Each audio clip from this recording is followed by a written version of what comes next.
Souvent, il y a certaines personnes qui rentrent dans mon inbox Instagram qui me demandent, mais Hélène, fais une vidéo sur les études en Allemagne, comment on fait pour aller étudier en Allemagne, tout. En fait, je ne savais pas, parce qu'il y a tellement, il n'y a pas assez d'informations sur ce fait-là. Par exemple, comme Campus France, par exemple, pour aller étudier en France, il y a la plateforme Campus France qui aide quand même un accompagnateur pour étudier en France. Même s'ils sont durs, mais quand même, il y a un circuit dans lequel tu entres et tu peux aller étudier en France. Ou même, il y a des agences et tout, mais particulièrement pour l'Allemagne, c'est un cercle fermé. Genre, tant que tu ne connais pas un nom qui est quelque part ou quelque chose comme ça, tant que tu n'as pas de connaissances, c'est très difficile. Donc, dans cette vidéo-là, moi, je vais te donner toutes les clés gratuitement comme ça pour pouvoir étudier en Allemagne et tu vas voir que c'est même pas difficile et que tout est dans tes mains et il suffit aussi d'avoir beaucoup d'argent. Donc, si ça t'intéresse, bienvenue!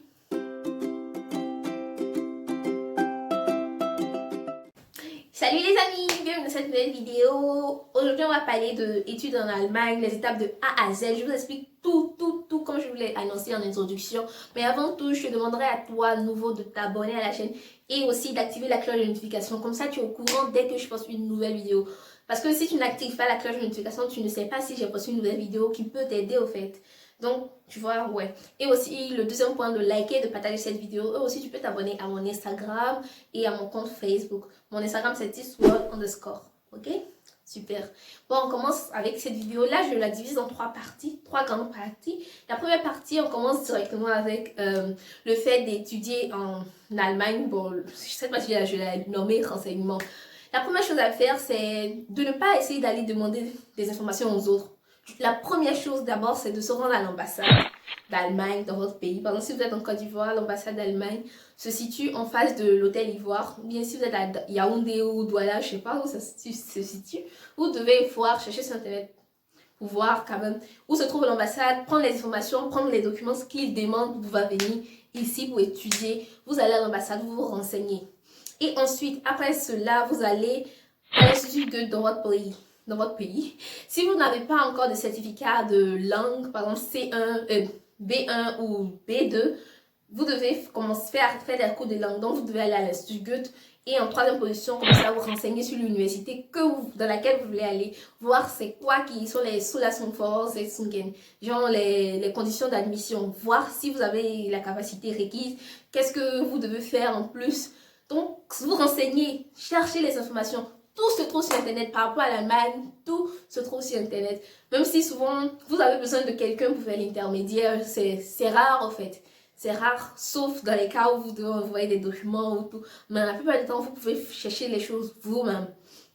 Et le deuxième point, c'est, j'ai nommé ça le déroulement. La deuxième étape, c'est les cours de langue. Vous allez commencer maintenant les cours de langue.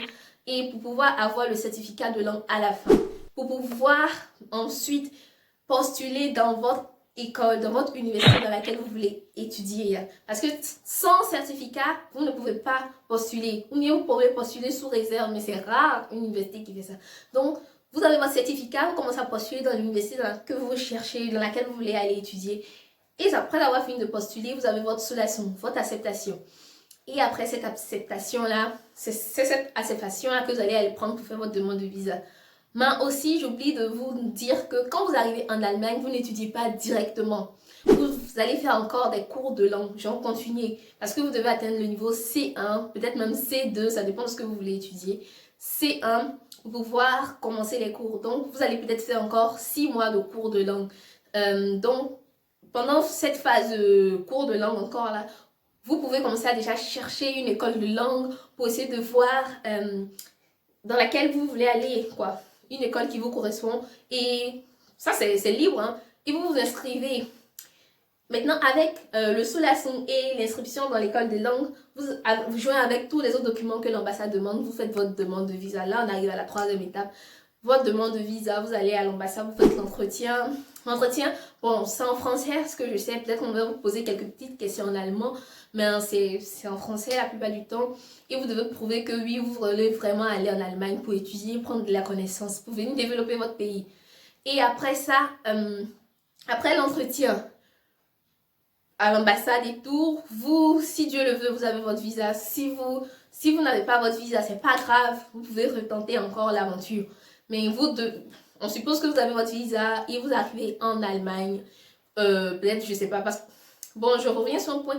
Le temps, la durée que entre le visa et la demande de visa, c'est la plupart du temps 2 mois. Ça dépend en fait du travail qu'ils ont à faire là-bas, mais la plupart du temps c'est 2 mois. Donc, quand vous avez votre visa là, vous venez, vous commencez vos cours de langue et tout. Voilà, la vie a commencé. Hein. Vous faites beaucoup de langue et après vous allez passer encore un autre examen, soit le test DAF, soit le TELC, soit le DSA, et pour pouvoir commencer à étudier maintenant dans votre université que vous voulez. Donc tout ça, ça peut prendre, on va dire, 2 ans. Sachez que ça prend 2 ans pour pouvoir aller de A1, prendre le niveau, comme si vous êtes A1, au niveau A1 jusqu'au C1, début des cours à l'université. Donc 2 ans, préparez-vous psychologiquement que, on va dire, c'est environ 2 ans, ou bien 1 an et demi, ça dépend de si vous êtes très très rapide, si vous jetez à fond là-dedans, pour pouvoir avoir toutes ces informations-là. Là, j'ai essayé d'être un peu brève et concise, mais si vous avez encore d'autres questions, n'hésitez pas à me les poser et je vais vous faire des vidéos par rapport à ça. Par exemple, les étapes, comment est-ce qu'il faut se préparer pour l'entretien à l'ambassade, comment trouver une bonne école de langue et le logement aussi, parce que le logement, je n'ai pas cité, mais tout ça, ce sont dans les listes, c'est dans la liste de ce qu'on vous donne à l'ambassade à voir. Donc, et voilà, donc si vous êtes intéressé, n'hésitez pas à me le dire dans les commentaires. Si vous avez des questions par rapport à ce que j'ai dit, si quelque part a été un peu flou, je peux vous l'expliquer dans les commentaires ou faire une nouvelle vidéo. Donc je vais vous faire donner un exemple simple, comme ça pour pouvoir essayer de voir ce que vous devez faire. Par exemple, moi, je n'ai pas eu à faire allemand au lycée, j'ai fait espagnol. Donc quand je voulais venir en Allemagne, je suis allée à l'ambassade d'Allemagne. Ça, c'est un exemple. Okay. Je suis allée à l'ambassade d'Allemagne pour me renseigner, pour savoir si qu'est-ce que je dois prendre comme document. Et après ça, on m'a dit que je dois aller à l'Institut Goethe. Donc, je suis allée à l'Institut Goethe. Je n'ai pas eu à faire de test de langue vu que je n'ai pas eu à faire d'allemand au début. Donc, j'ai commencé, je me suis inscrite directement à A1. Après le A1, je fais les cours de langue jusqu'à pendant 3 mois, bon, du moins, pendant 6 mois ou 9 mois, ça dépend de la durée. Normalement, les cours sont 3 mois chaque niveau. Par exemple, A1, c'est 3 mois. A2, c'est... Donc, on va dire c'est 9 mois. Je fais 9 mois de cours de langue jusqu'au B1. Et là, quand j'ai fini mes 9 mois de cours de langue jusqu'au B1, je commence à envoyer postuler dans mon université dans laquelle je veux aller pour pouvoir avoir mon sous-la-son. Et quand j'ai mon sous-la-son, je vais faire ma demande de visa avec mon inscription dans mon école de langue en Allemagne et les autres documents qu'on me demande. Et quand j'ai fini tout ça, j'arrive en Allemagne. Là, je commence mes cours de langue. Après mes cours de langue, je passe le TELC. Et après le TELC, je commence mes cours à l'université. Donc voilà comment est-ce que ça se passe succinctement. J'espère que cette vidéo t'a aidé et que tu es vraiment motivé jusqu'à la fin. Ok? Oui. Donc super. N'hésite pas à me le dire vraiment dans les commentaires. J'attends tout ça. Et n'hésite pas à t'abonner et à liker cette vidéo et surtout à la partager pour aider tes amis aussi qui sont dans le même cadre que toi qui veulent venir en Allemagne pour étudier. Donc voilà les amis. Ciao!